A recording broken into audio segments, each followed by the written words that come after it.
How did the roles of women change after the First World War? There are many different aspects to the effect of World War I on women. These aspects include political, economical, and social changes. Political gains. Before and during World War I, women were fighting for equal rights. The need to replace men in male-dominated jobs allowed women to work jobs that had only been available to men in the past. Therefore, they became educated in new areas, such as medicine and factory work. Many feminists, called suffragettes, became very patriotic and supportive of the war, in hopes it would help them politically. Joshua Goldstein writes, "Suddenly campaigners for women's suffrage became avid patriots and organizers of women in support of the war effort. Many of these feminists hoped that patriotic support of the war would enhance the prospects for women's suffrage after the war, and this came true in a number of countries. Right to vote came 2 years later in the United States." Political tools. However, not all political aspects were positive. During World War I, the government used women as a major way of recruiting men.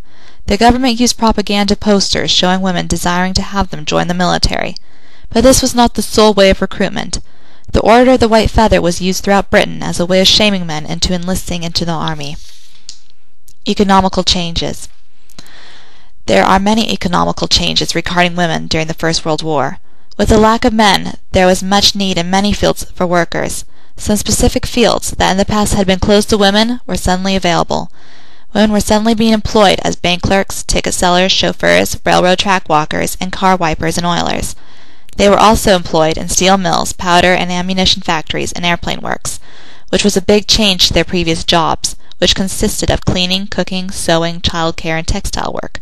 By 1914, a quarter of all clerks were women, double the number 10 years earlier.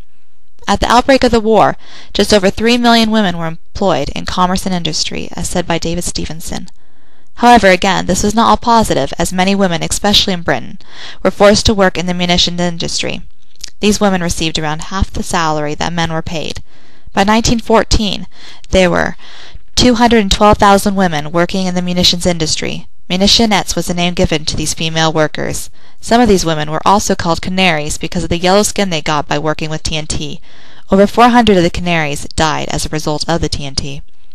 Social aspects. According to Edward Leeds, World War I caused the collapse of those established traditional distinctions between men and women. Not only were women accepted into new and different fields, they were also able to go to war. More than 25,000 U.S. women went to war in Europe during World War I. They worked mainly as nurses, telephone operators, entertainers, and journalists. In Russia, though, some women took part in combat. But women didn't only join the war, they started joining different social movements, such as the Red Cross, Patriotic League, and YWCA. Comparing countries. In Russia, some women took part in battle dressed as men. During the Czar period, many women, 13,000 in the U.S., also took part in the war, though they did not take part in battle. They mostly did clerical, supply, and communication work. In Britain, 80,000 women served in the military, but also did not take part in battle. In Germany, the women took on the same posts as the British and American women, and many more. The additional posts include medical and manual labor. Both the United States and Germany allowed women to vote after the war. World War I had a heavy impact on how the world viewed women, starting with the process of how they are viewed today.